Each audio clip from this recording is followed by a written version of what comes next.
In today's video, I'm going to teach you how to enable two-factor authentication on Asana. Two-factor authentication, often called 2FA, adds an extra layer of security to your account. Instead of just using your password, you'll also confirm it's really you using a code from your phone or an authentication app. This helps protect your projects, tasks, and sensitive data if someone ever gets hold of your password. Let's walk through the process step by step right inside Asana. First, open Asana in your browser and make sure you're logged into the account where you want to enable two-factor authentication. Once you're on your main Asana workspace, look at the lower left corner of the screen. You'll see your profile icon there.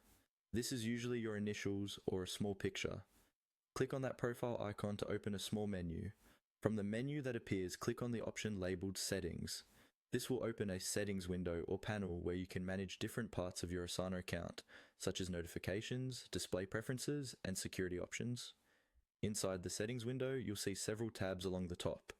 Click on the tab that says Account.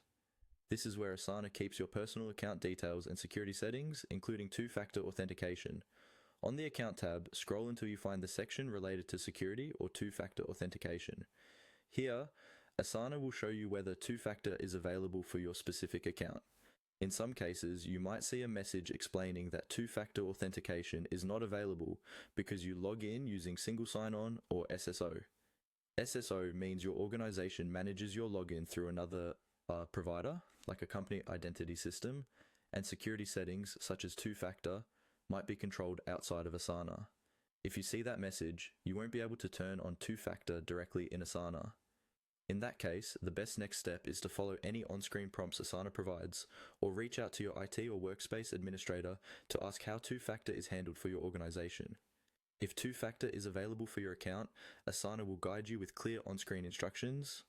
Typically, this involves scanning a QR code with an authentication app, or entering a code sent to your device. Just follow each prompt carefully. Confirm your codes and be sure to save any backup codes provided so you can access your account if you lose your device. And that's how you navigate to and enable two-factor authentication on Asana, or understand why it might not be available on your account.